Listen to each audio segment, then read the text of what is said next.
다시 아부 얘기로 돌아와서 6월 24일 저녁에는 육군 장교구락부 개관 축하 파티를 열어 최병덕 총참모장이야 군 수뇌부와 전국 주요 지휘관과 미 고문단 요원들까지 밤늦은 줄 모르게 술을 마셨다.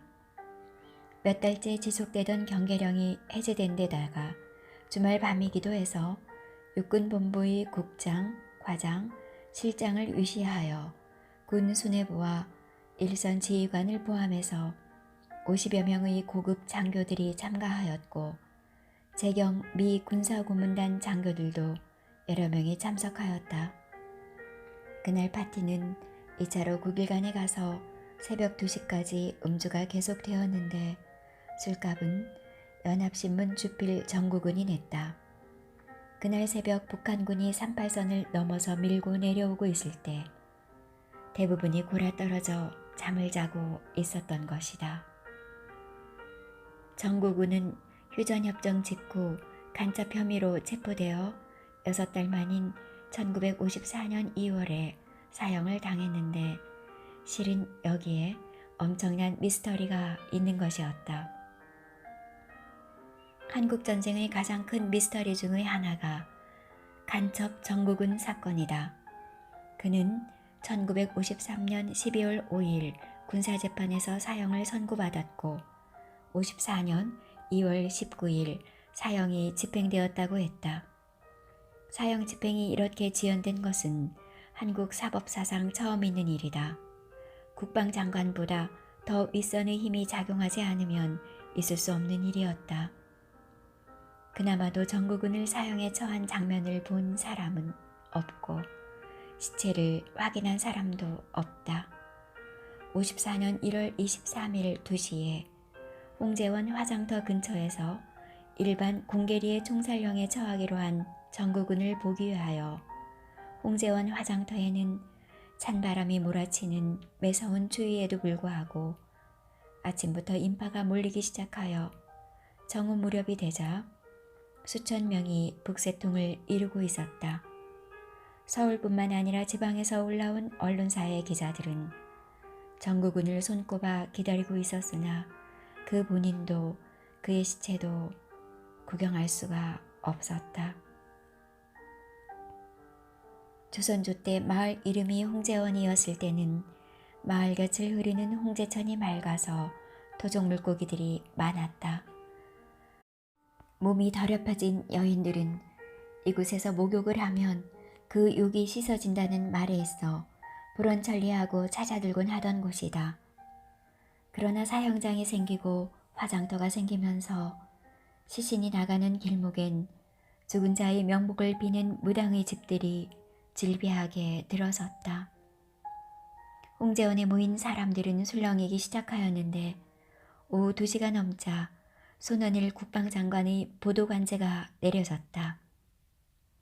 이른바 오프 더 레코드였던 것이다. 언론사 기자들은 이해할 수가 없었다. 비공개라는 보도관제라면 사형 집행을 함구하라는 의미 일터인데 정작 정국은의 사형조차 확인할 길이 없었기 때문이다. 기자들은 하나라도 알기 위하여 집행 장소가 변경되었는지 집행 연기가 되었는지 국방부에 질문하였으나 보도관제를 내린 국방부가 일체 함구해버리고 만 것이다. 그리고는 2월에 일본 언론사들이 국제 스파이 사건 주범 정국은 사형 집행이라는 헤드라인을 내보냈다. 그로부터 며칠 후 백두진 국무총리와 출입기자 사이에 열린 간담회에서 정국은에 대하여 기자들이 질문을 하였으나 변동사항을 보고받은 바 없다고 하는 아리송한 답변만 하였다. 기자들이 그러면 집행은 이미 공개리에 끝난 것인가? 라고 묻자 오늘 아침 신문에 부인이 보따리를 가지고 형무소에 면회하러 갔다고 나 있는 것을 보았다. 자세한 것은 국방부 소관이기 때문에 그 이상 모르겠다는 답변이 돌아왔다. 기자들은 어이가 없었다. 자기들이 쓴 부정확한 기사를 국무총리라는 사람이 그대로 인용하고 있기 때문이었다. 기자들은 이번에는 국방부 장관에게 끈질기게 물고 늘어졌다. 군사재판의 결정권자가 국방장관인 것은 물론이고 국무총리마저 국방장관 소관이라고 한 바에야 그는 피해갈 길이 없었다. 그런데 손원일 국방장관의 답변은 더 알다가도 모를 선문답이었다. 정국은은 있던 그 자리에 있다 라고만 하였다. 그 자리가 형무소인지 공동묘지인지도 해명하지 않고 그 이상은 침묵해버리고 만 것이다. 그런데 그 후 경남 의령에서 민 의원이 입부부한 무소속의 전성화는 의령군 낙서면에서 정연 발표를 하면서 10년 전 사형이 집행되었다는 정국은은 현재 미국 뉴욕에서 미국 정부의 일을 보고 있으며 더욱 정 씨는 그의 이름을 정국한으로 개명하고 얼굴도 성형수술을 해서 옛 모습이 아니다라고 폭로하였다. 전성화는 자신의 발언 근거를 정국은이 그의 부인에게 보내온 최근의 서신 내용에 둔 것이라고 지적하면서 정국은의 부인으로부터 정국은 사건의 재심 요청 의뢰를 받았으며 재심의 법정 대리인으로 위임받았다고 했다. 그는 자신이 5대 국회의원에 당선되면 정 씨의 사형 집행 여부를 밝히는 것은 물론 집행이 되었다면 정 씨로 가장되어 억울하게 희생된 사람의 신분도 밝혀내겠다고 하였다. 그러나 전성화는 5대 국회의원에 낙선되었고 정국은 부인의 재심 요청도 기각되고 말았다. 정국은을 말하기 전에 먼저 최병덕을 말할 필요가 있다. 이들 둘은 일본과 밀접한 관계를 맺고 있다. 최병덕은 평양 공립중학교를 졸업하고 일본 육군사관학교를 졸업하며 일본군 소위로 임관되었던 자이다.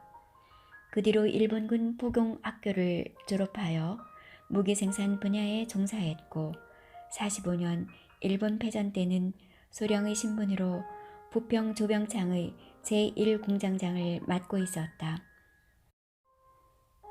46년 국방경비대가 창설되자 기관요원으로 특채되어 군사영어학교를 졸업하게 되고 대위로 임관되었으며 이어서 국방경비대의 제1연대장, 제1보급부대장, 병기부대 사령관, 후방부대 사령관, 제4여단장 등을 역임했었다.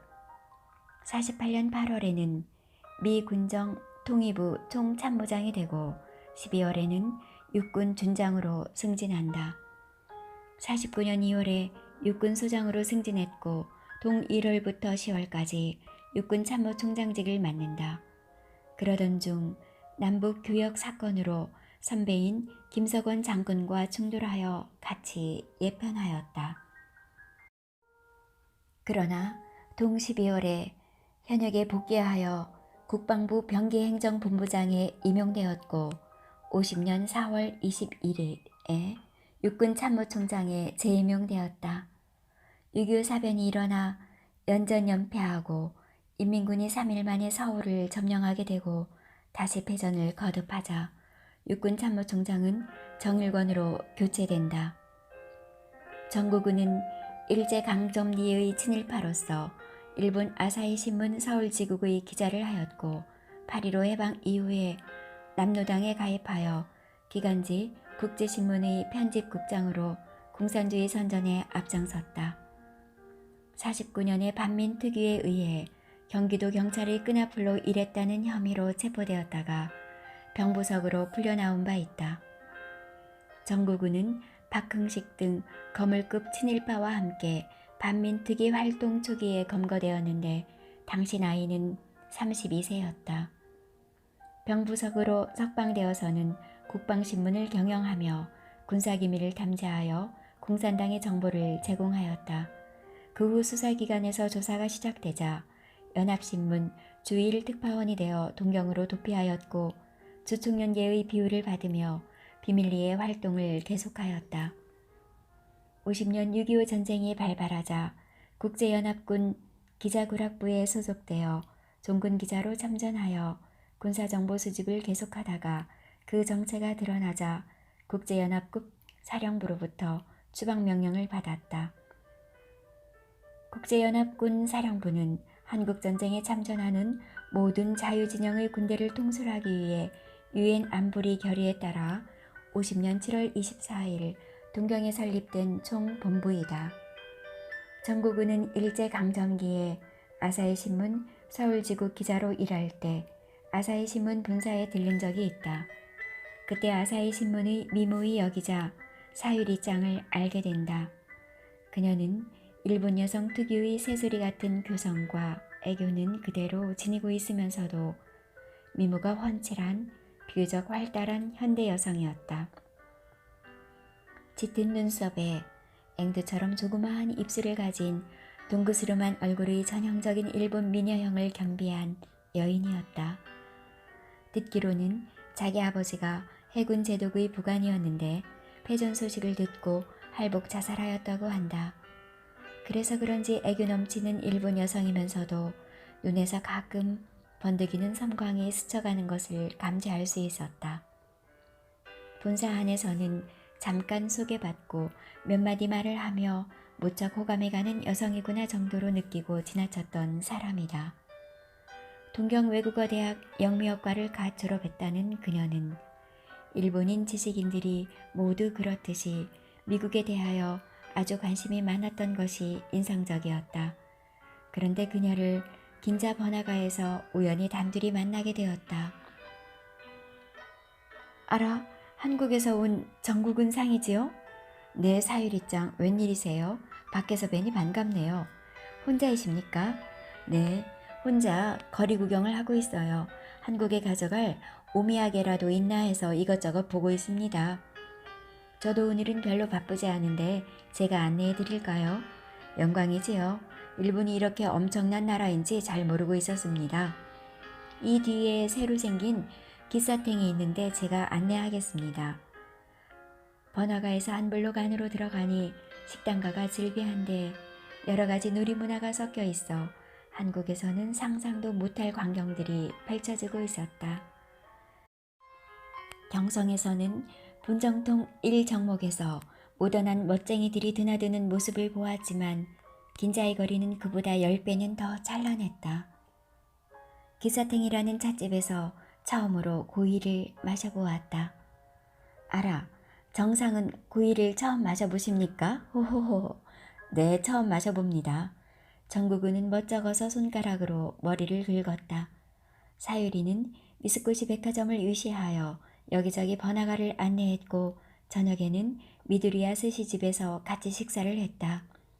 미두리야는 기모노를 입은 40대 중반의 아주머니 2명이 서빙을 하는데 두 사람 다 무척 교양 있고 예의 발랐다. 사유리와는 아는 사이인지 서로 반갑게 인사하였고 옷자를 따르는 모습도 각별히 공손했다.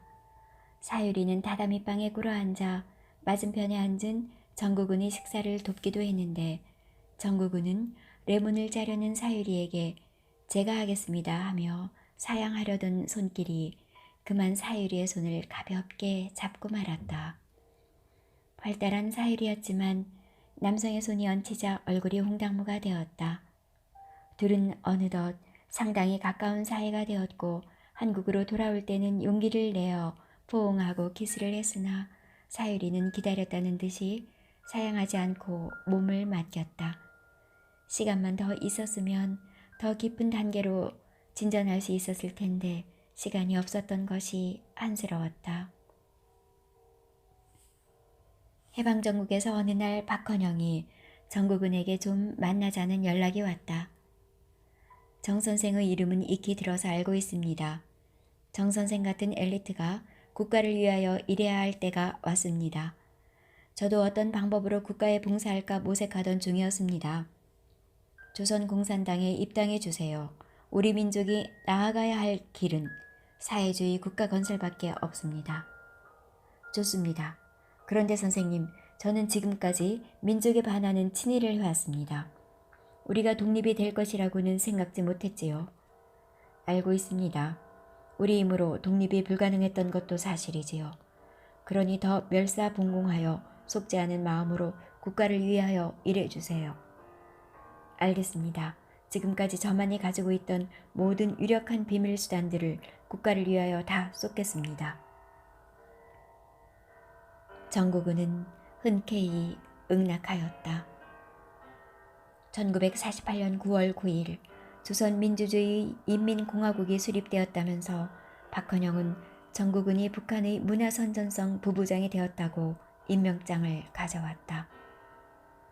그런데 부부장이란 것이 어떤 직책인지는 말해주지 않았다. 인민무력부처럼 장이 부장이라면 부부장의 직책이 있을 법도 하다. 그러나 문화선전성인 경우는 장이 문화선전상이기 때문에 차관에 해당하는 직제는 부상이다. 북한의 초대 문화선전상은 연안파 허정숙이었고 부상은 소련파 기석복이었다. 즉 정국은이 문화선전성 부부장이라는 직책은 명예직이었던 것이다. 정국은은 처음에는 남노당 기간지 국제신문이라는 간판을 내걸고 남조선 노동당의 정치 노선을 선전하다가 국제통신사를 만들어 더욱 활동 무대를 넓힌다. 국제통신사는 대중의 인기를 모으는 가운데 주로 소련의 타스통신을 수신하여 연재하였다. 이 때문에 당국으로부터 폐간을 당하고 정국은은 반민 밀정 혐의로 반민특위에 체포당하였으나 가까스로 병부석으로 풀려났던 것이다. 그 뒤 그는 다시 언론계 활동을 재개하여 군 수뇌부들과 접촉하였고 육군본부의 기관지 철군의 판권을 인수하여 이름을 국방신문이라 고쳐 발간하였다. 정국은은 신문의 위력을 이용하여 군 고위층과 긴밀한 관계를 유지하였는데 이 과정에서 최병덕과도 가까운 사이가 되었다. 언론의 효력을 안 최병덕은 오히려 정국은을 이용하여 자기의 출세 기반으로 삼고자 하였다. 정국은은 군 고위층과의 관계와 국방신문을 통하여 미국의 군사원조를 상세히 알게 되었고 이를 낱낱이 박헌영에게 보고하였다. 그는 또 한편 태양신문 가도판을 발행하여 남조선 노동당의 정치 노선에 유리하게 논설을 전개하였다. 국방신문과 태양신문이 다시 폐간되고 남조선 노동당 간부들이 당국에 의해 체포당하는 사건이 벌어지자 그는 수사망을 피하여 신속히 일본으로 피신한다. 그런데 그가 일본으로 피신할 때의 신분은 연합신문 주일특파원이라는 합법적인 신분이었다. 그가 떳떳한 신분으로 도일할 수 있는 데는 최병덕의 개인적인 비호가 있었고 남노당 당원들의 협조가 있었다. 남노당의 거물급 간첩인 김삼룡의 비서 김영육은 정국은이 도일할 수 있게 모든 수속을 직접 대신하였다.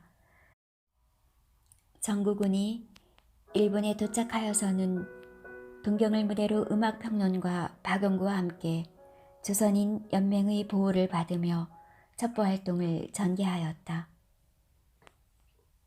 그런데 정국은이 사유리와 헤어져 귀국하고 이어서 다시 일본으로 들어올 때까지 정국은이 뇌리에서 하루도 떠나지 않았던 그림자가 바로 사유리였다.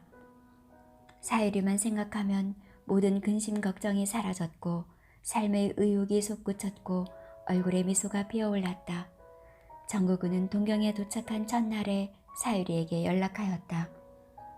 기겁을 하고 놀란 사유리는 이게 꿈이 아니지요? 하는 외마디를 지르고 모든 것 다 팽개치고 뛰어나왔다.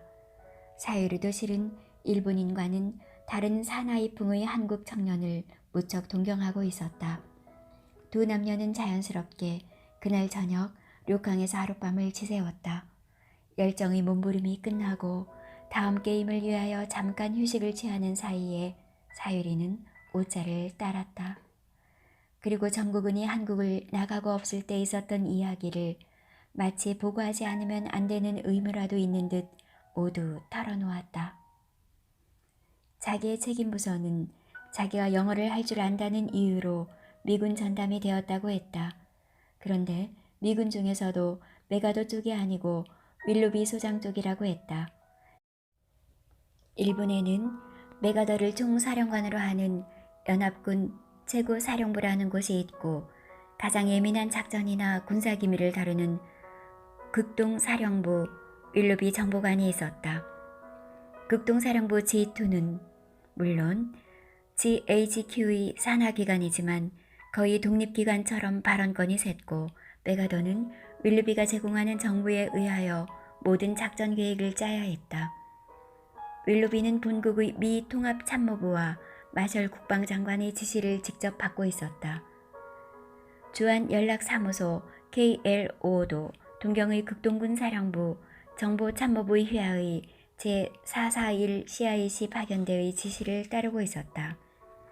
메가더와 윌로비의 관계를 알려면 먼저 메가더와 트루먼의 관계를 이해해야 한다.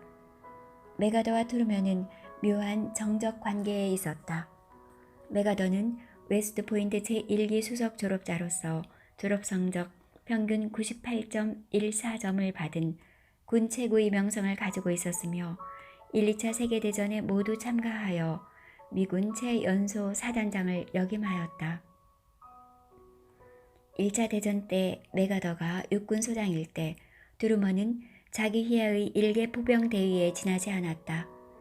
메가더는 1937년에 퇴임하였으나 2차 세계대전이 발발하자 39년에 참전을 자원하였으며 41년 현역 복귀와 동시에 극동군 최고사령관에 부임하였고 45년 일본군을 격파하고 필리핀에 상륙하였으며 동년 9월 2일에는 일왕의 항복을 받아냈고 50년 한국전쟁에서는 인천 상륙 작전에 성공하므로 전쟁의 신이라는 칭호를 받았다.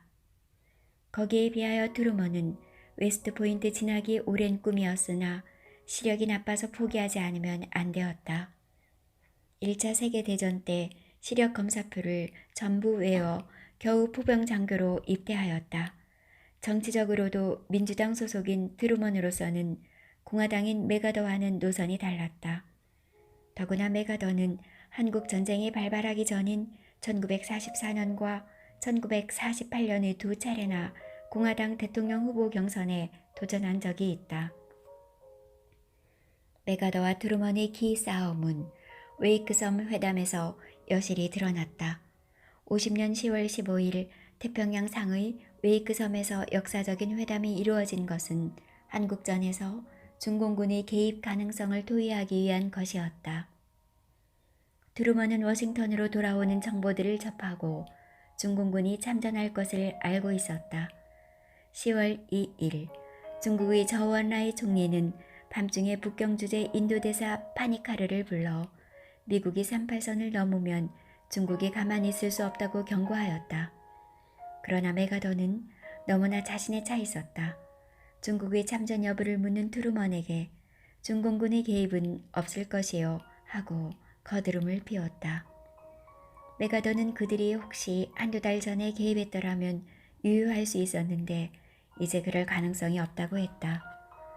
중공은 만주에 약 30만 병력을 보유하고 있고 그중 10만 내지 12만 5천 명이 압록강 연안에 배치되어 있는데 혹시 압록강을 도강한다면 그 중에서 5, 6만 명 정도일 것이라고 했다. 메가더는 이어 설명했다. 공군력이 없는 그들이 평양 쪽으로 내려온다면 역사상 유례없는 대사륙전이 벌어질 것이라고.